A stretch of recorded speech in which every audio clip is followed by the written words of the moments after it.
notre grand frère Machiavel a un problème. Il souffre de la kleptomanie. La kleptomanie, c'est une maladie qui pousse toujours à vouloir voler. Donc, notre grand frère là, Brice Clotaire Oligui Nguema, souffre de cette maladie-là. Et vous avez appris ce matin par le canal de Radio France Internationale RFI que les oiseaux de luxe, les Yali, ont disparu. Hein? Les oiseaux de Yali ont disparu. Je découvre qu'on a les mêmes goûts. Hein, vous voyez, non, les flamants roses et tout le reste là. Bon, on reviendra tout à l'heure. Mais on fait d'abord un tour à Mouila. Parce que dans le cadre de sa kleptomanie, et ne voulant pas mourir seul, Brice Clotaire Oligui Nguema avait dit aux militaires de profiter de s'enrichir pendant la transition parce que personne ne sera poursuivi. C'est pourquoi vous avez vu dans leur charte et la proposition de la nouvelle constitution, ils ont parlé de l'amnistie. Mais on amnistie qui? Pourquoi? Pouvez-vous poser la question? Qu'est-ce qu'ils ont fait? Puisqu'ils ont fait un coup d'État sans effusion de sang. Mais on amnistie les gens, pourquoi? Qu'est-ce qu'ils ont fait? Mais en fait, c'est pour les crimes qu'ils commettent pendant la transition, notamment les crimes économiques. Donc, il leur avait dit, gars, profitez, parce qu'après, vous n'aurez plus l'occasion. Soit ils pensent qu'il n'y aura plus d'argent, ce qui est déjà le cas. Vous avez suivi le professeur Ondo Ossa qui a parlé de ces prévisions alarmistes du Gabon. Soit ils savent qu'ils ne seront plus là. Mais toujours est-il, c'est que Oligui leur avait dit, profitez, parce qu'après la transition, ça va être difficile. Et en même temps, il a prévu une loi d'amnistie pour les militaires, alors que le coup d'État s'est passé sans effusion de sang. Vous devez vous poser la question, mais on a amnistie des gens, ils ont fait quoi? Et qui concrètement? Donc, sont les membres du CTRI, donc les militaires qui sont autour d'Oligui Nguema, et ceux qu'il a aussi nommés comme délégués spéciaux dans les collectivités locales. Donc, ils peuvent voler, et d'ailleurs, j'ai appris que il faut que j'aille regarder du côté de la mairie de Libreville. Aujourd'hui, on commence par Mouila, parce que c'est ma province. Hein, Charité bien ordonnée commence par soi-même. Hein? Voilà. Donc, on commence par Mouila parce que c'est chez moi. Voilà. Je commence par cogner là-bas pour avoir la force de cogner les autres. Donc, là-bas, il y a un général qui était déjà à la retraite. C'est ce général que vous voyez là. Syriac Mbadinga. Ce monsieur était déjà à la retraite. Oligui est à dire, venez, mon général, venez. Il y a à boire et à manger, venez, on va piller. Donc, il a rappelé ce monsieur, qui était à la retraite, et il l'a nommé, donc, à la mairie de Mouila. C'est spécial à la mairie de Mouila. Et là-bas, il a comme acolyte un certain Jacques Lekwaka. C'est le boy que vous voyez là. Jacques Lekwaka. Celui qui est chargé des finances. Alors, ils ont trouvé une forme, une sorte de voie d'échappement de fonds. Ce sont les marchés publics. Ils ont obtenu un marché public à hauteur de 28 millions de francs CFA pour curer les caniveaux et également désherber les bordures des routes. Et chose un peu louche, et là encore on va en parler, ils ont reçu un chèque de 28 millions libéré à BGFI. Je ne sais pas pourquoi c'est BGFI, cette banque commerciale qui gère l'argent du contribuable, je n'allais pas comprendre. Donc vous voyez ce chèque-là, c'est BGFI Bank. Donc, ils ont reçu 28 millions de francs CFA pour curer les caniveaux, pour que ça ne se bouge pas, pour que l'eau circule, qu'il n'y ait pas d'inondation dans le périmètre urbain. Vous voyez, c'est BGFI. Ça a été reçu le 19, donc, disais-moi, 2024. 19 millions de dollars. Voilà la facture ici, la mairie de Mouila.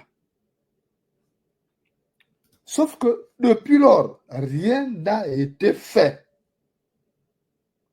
Rien n'a été fait. Il n'y a pas eu le curage des caniveaux. Ça se bouge. Et mieux encore, c'est que ils ont leur petite machine là pour couper l'herbe là. Il manque même l'écran là qui permet de couper là. Ça manque. Alors qu'ils ont réceptionné 28 millions de francs CFA. Vous avez vu même le chèque là. Parce qu'on ne va pas dire, oh non, il parle mal des gens de chez lui. Voilà le chèque. Alors, il faut que le général Syriac Mbadinga, et donc Syriac Mbadinga, le général à la retraite, le complice d'Oligui, et son acolyte, Jacques Likwaka, viennent nous expliquer où est passé ces magots. 28 millions, c'est beaucoup de dollars. Si on avait donné cet argent à une petite société, une PME locale, aurait pu faire ce travail. On ne peut pas débourser l'argent du contribuable comme ça pour que ça fasse le bonheur de quelques individus. C'est du vol, ça détournement de fonds publics. Et comme Oligui a dit que tout le monde va être amnistié, alors tout le monde est tenté de voler. Donc voilà. On va faire le tour des collectivités locales. Hein. Ne vous en faites pas. Hein, j'ai des représentants partout. Ne vous en faites pas. Hein, je suis l'un des Gabonais les mieux informés. Donc ça commence par Mouila, chez moi. Parce que quand je vais cogner les autres, on va dire, ah, il cogne parce que tel est Nzebi ou tel est Paouin. Je commençais par chez moi. Voilà. Donc, ce sont des voleurs. Général Mbadinga, là. C'est du vol. L'argent n'a pas été vu. Avec les quoi. Mais même si Oligui ne les poursuit pas, nous, quand on viendra prendre les choses en main, ils vont nous sortir cet argent-là.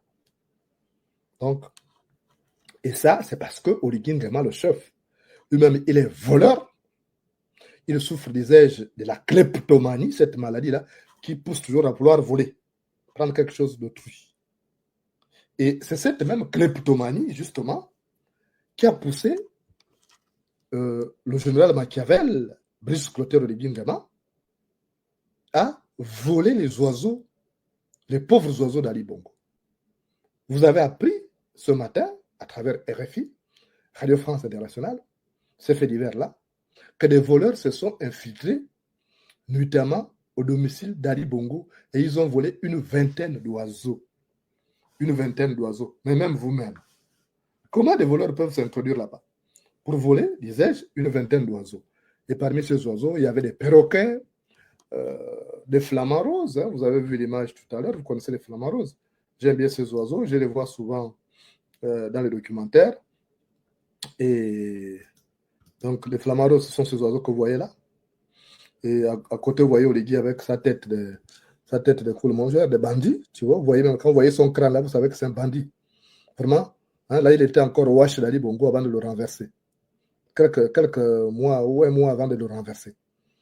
Donc voilà le Wash qui renverse son patron. Donc les flamants roses, c'est ce que vous avez vu là. Ça fait partie des oiseaux qu'Oligui est allé voler là-bas.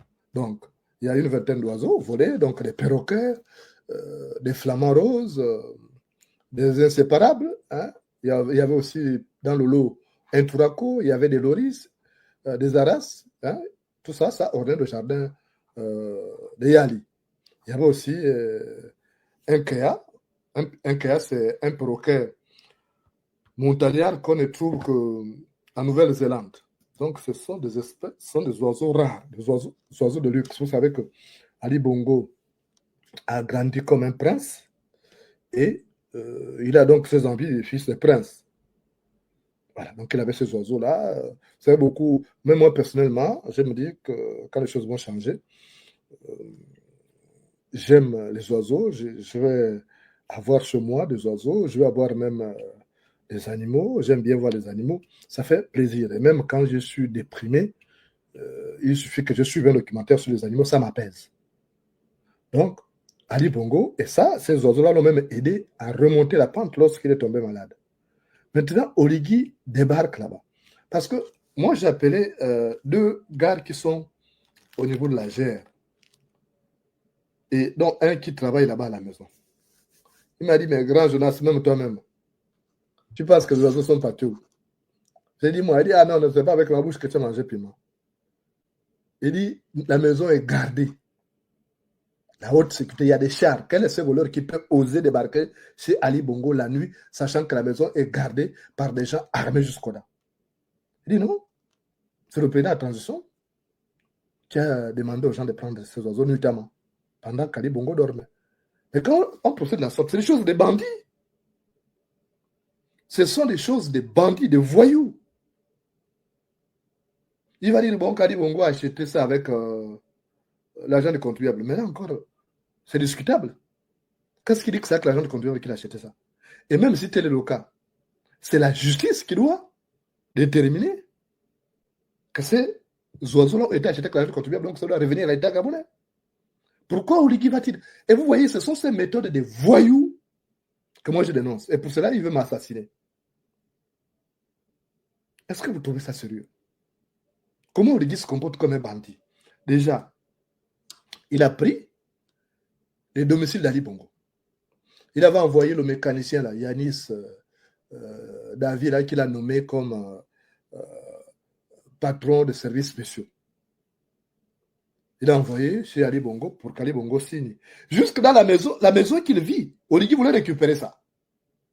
Ali Bongo a pété le câble, il a chassé le gars, il a dit, vous prenez pour qui? Vous avez déjà tout pris, même la maison où je vis? Pourquoi il voulait l'envoyer, en fait? Il voulait l'envoyer en exil pour récupérer sa maison. Il a déjà récupéré toutes les maisons. Les maisons de Sylvia Bongo, il a récupéré. Il a récupéré. Il a donné à Zita, il a partagé à certains de ses amis les villas. Mais ça ne se passe pas comme ça. Est-ce qu'un homme sérieux, un chef d'État sérieux, procède de la sorte? C'est la justice qui doit déterminer que ces biens-là a été acquis de manière malhonnête, c'est bien mal acquis, et puis on verra comment récupérer. Il y a des mécanismes à mettre en place. Mais il ne décide pas comme ça. Ce sont des choses de voyous. Parce que ce qu'on oublie, c'est que, n'oubliez pas que Sylvia Bongo, son père était déjà riche. Hein?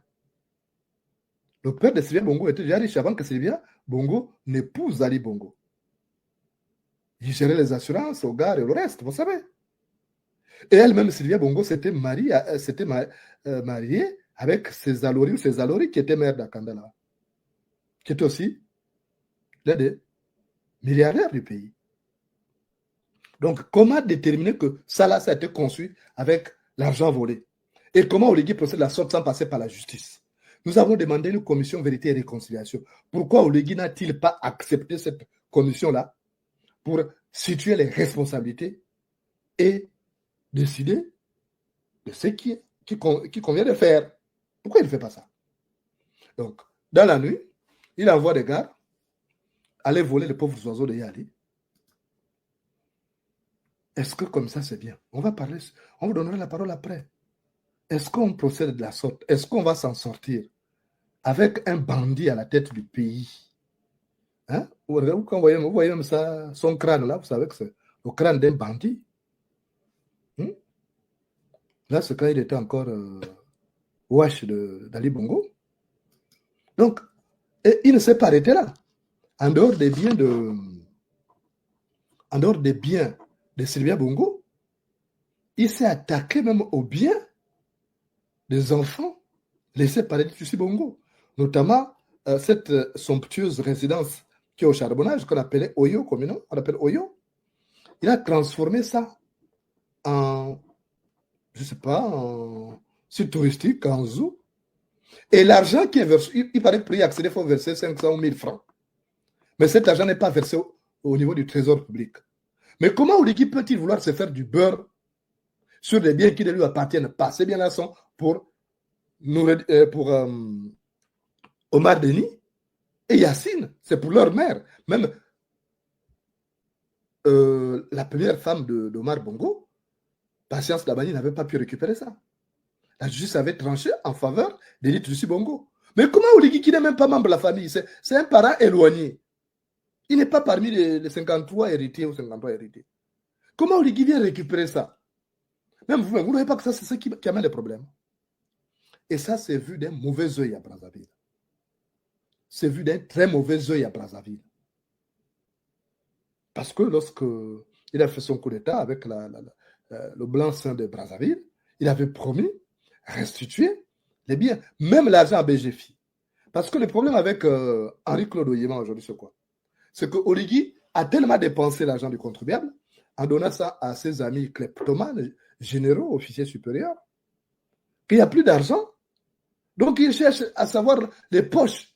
Il y a des poches d'argent pour récupérer. Et il pense que, bon, les Bongos ont des comptes à BGFI, il faut récupérer cet argent. Il veut récupérer BGFI. Mais BGFI n'est pas une banque de l'État gabonais.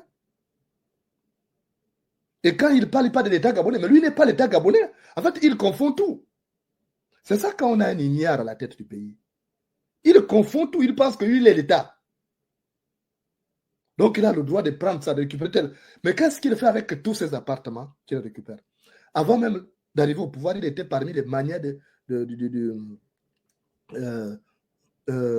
l'immobilier au Gabon. Il était parmi les manières de l'immobilier au Gabon.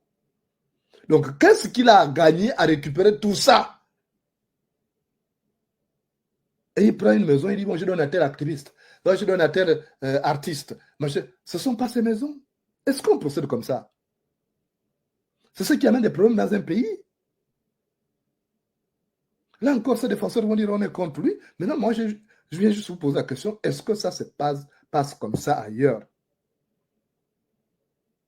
C'est quoi ce comportement de sauvage? Où tu arrives, tu dis, bon, c'est moi le chef de l'État, c'est moi le président de ce pays, je prends ça. Mais ce n'est pas pour toi. Je ne comprends pas.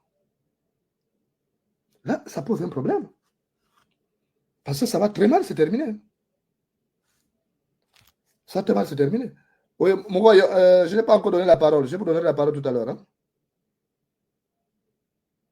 Tout à l'heure, je vais te rappeler. Dès que je commence à donner la parole. Je suis en plein live. Je suis au balcon là. Ouais. Donc, il y a un problème. On a un véritable. Même avec Ali Bongo, on n'a pas vécu ça. Tu n'es pas héritier, tu ne fais pas partie des héritiers. Omar Bongo a laissé une quoi 53 héritiers ou quelque chose comme ça là. Mais Oligui ne fait pas partie. Oligui, c'est par lien des clans. C'est un lien des clans. Mais est-ce qu'il appartenait à Oligui de se comporter de la sorte? Même vous-même. Tout ce qu'il a eu, c'est Omar Bongo. Sans les Bongo, il n'aurait pas eu ça. Mais comment il peut se comporter comme ça vis-à-vis des enfants des Bongo? Je veux bien qu'on déteste les Bongo. Mais moi, je suis un justicier. Mais est-ce que Oligui agit en faisant la justice? Non. Parce que si c'est lui qui se courbe mal, toi qui dois regarder, tu ne dois pas regarder mal. Il a récupéré les voitures d'Ali Bongo. Il a récupéré les voitures. Mais pourquoi il fait ça? Et quand vous regardez bien, on comprend aisément sans besoin de passer un concours qu'Oligui Nguema en voulait au Bongo. Il enviait même les Bongo. Donc quand il était là en tant que Wash, il nourrissait une certaine concupiscence. Quand il voyait Ali Bongo avec une belle voiture, il disait, il faut que j'ai ça. La preuve, c'est que, regardez, on avait un avion, un jet privé. Après, il a acheté un deuxième parce qu'il a 2 femmes. Et puis, on dit aujourd'hui, il n'y a plus d'argent. Mais les Gabonais ont un problème. Et vous soutenez un type comme ça? Quand j'ai vu quelqu'un, le vieux papa là, venir parler, machin, j'ai dit, mais ce papa-là, il est ma boule. Comment on peut soutenir ça? Ça amène des problèmes ailleurs. Tu ne peux pas profiter de ta position pour dire que j'arrache ça. Oligui, même quand tu as une belle femme, il parle de jalousie. Je le compare il a les mêmes réactions que lui et son âme. Hein. Mais moi, je suis honnête parce que j'ai connu ces généraux-là. Il a les mêmes réactions que le défunt général Labouba. Jean-Claude Labouba. Le général Labouba faisait ça. Si tu avais une belle voiture, si tu l'amenais à l'état-major de la police, il voyait ça, il confisquait ça. Il va dire que ça, c'est pour moi, à partir d'aujourd'hui. S'il voit une belle fille qui vient rendre visite à un policier, il dit, venez, amenez-la moi ici. Pourquoi? Ça sert à quoi? Et le Jean Labouba est où aujourd'hui? Il est sous terre. Pourquoi? Cette cupidité, c'est une maladie en fait. C'est une maladie. Il faut qu'on dénonce ça. Nous avons été tous d'accord pour que Ali Bongo quitte le pouvoir, oui. Et si Oligui était quelqu'un d'honnête, c'est même pas lui qui aurait pu se mettre devant. Il aurait pu mettre quelqu'un d'autre devant. Parce que lui, c'est une trahison, ce qu'il a fait là. Parce qu'il doit tout au Bongo. Il n'était pas brillant à l'école. À l'école, il était médiocre.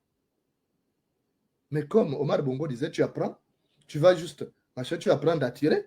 Parce que vous ne savez pas, sa formation, c'était le tueur. Hein? Il est tué maintenant depuis Omar Bongo. Les tireurs, c'était pour tuer les gens. Il est parti apprendre à tirer. Mais ici, là, ça sonne vide. Donc, pourquoi il fait ça? Pourquoi il fait ça? Il arrache tout. Et là même, on va embrayer sur HPO. Chez Hervé Patrick Opianga. Il a commencé à récupérer les biens d'Hervé Patrick Opianga. Quelle est la justice qui a établi les responsabilités pour dire que Opianga a acquis ça de manière ballonnette? Rien, il n'y a aucune justice. Il a récupéré déjà 2 véhicules Opianga. Donc, quelle est la justice? Donc, il a traqué là pour le contraindre à l'exil. Et comme ça, il va me récupérer son holding là. Est-ce que vous pensez que ce qu'Oligui est en train de faire, ça va amener la paix sociale au Gabon? Je pense que non. Parce que toute personne opprimée est fondée de réagir. Oligui est en train de construire brique par brique un Gabon de rancœur. Ça, c'est du braquage. Et il l'a fait. Il a pris son frère, que vous connaissez, Biban. Vous connaissez Biban? Son frère. Power, le gars que vous voyez là. Qui est aussi un criminel qui a massacré le Gabonais au quartier général de Jean-Pierre. Donc, le fameux Power, là, Biban. Il a mis en place une brigade de gens toujours en cagoule là, et qui passent de maison à maison, même chez les opérateurs économiques, pour dire que vous donnez telle somme. Ils sont allés une fois à Gonji chez un blanc pour demander 4 millions. Et le blanc a dit, mais moi, je n'ai pas 4 millions. Et vous faites ça, on t'amène. Le blanc a donné quand même 2 millions. Ils l'ont laissé en vie. Mais il n'a rien fait. C'est quoi ça?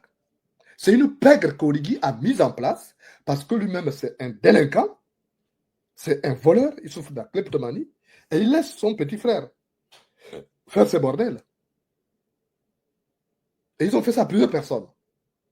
Plusieurs opérateurs économiques m'ont appelé. S'ils tombent sur vous, vous ne donnez pas, ils vous embarquent. Ils vous attachent.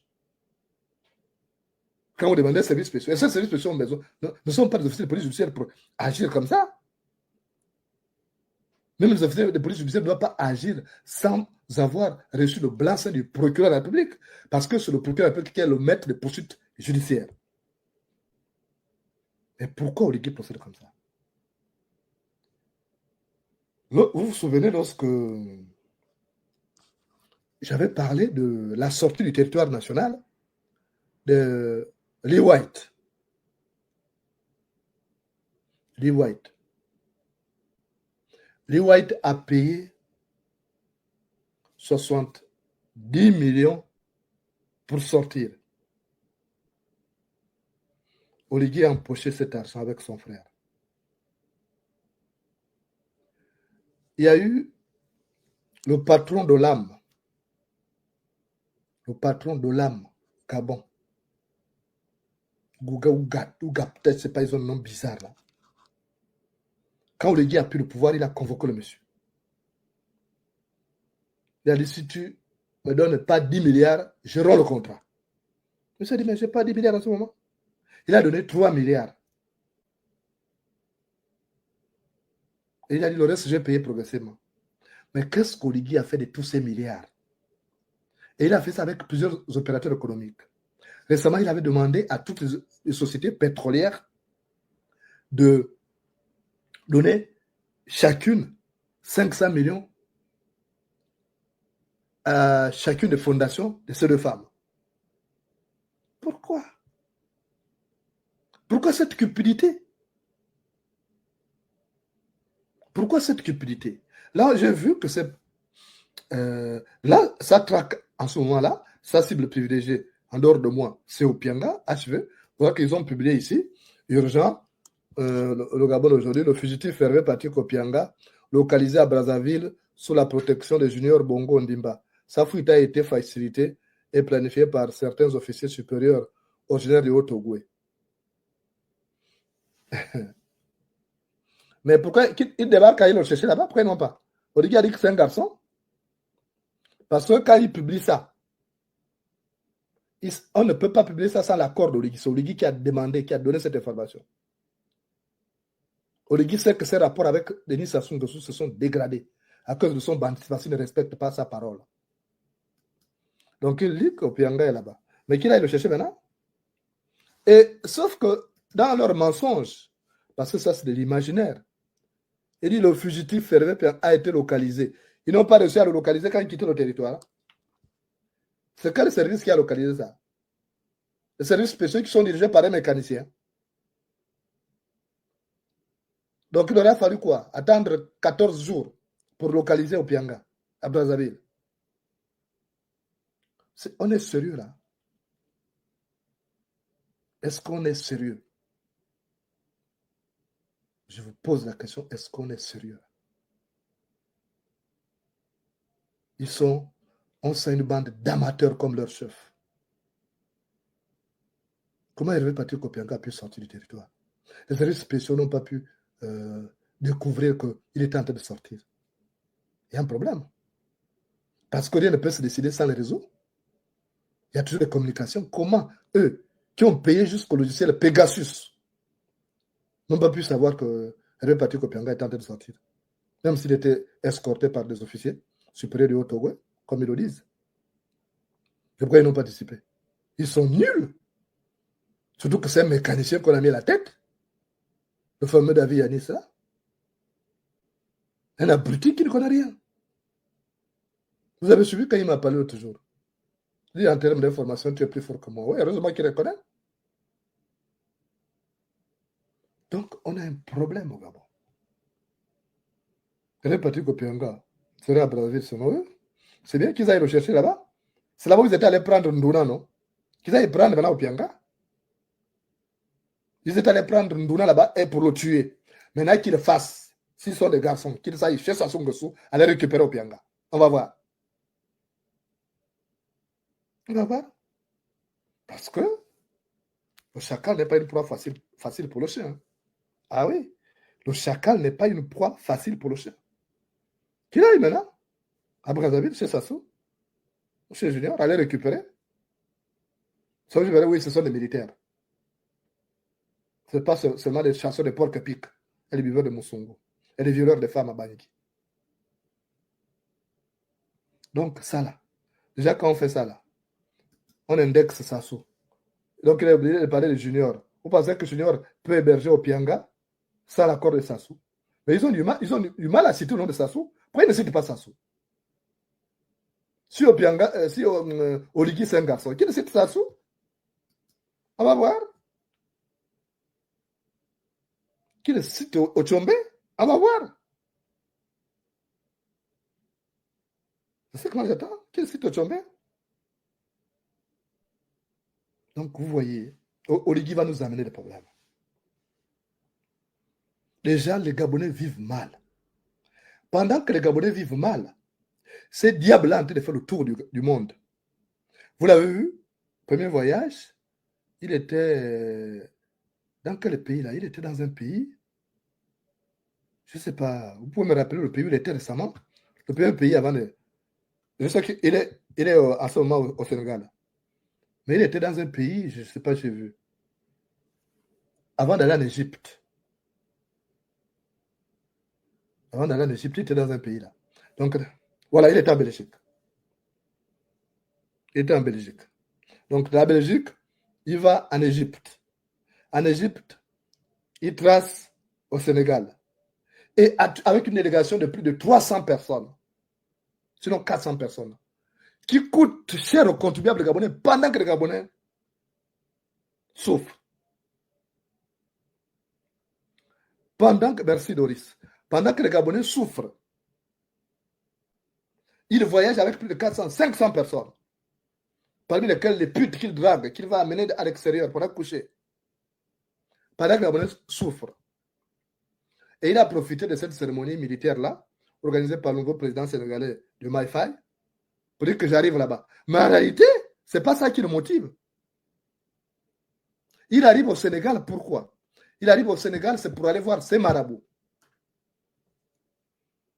La visite officielle, ça c'est l'aspect que vous voyez. Mais il a pris le nom de HPO, il a amené chez le marabout.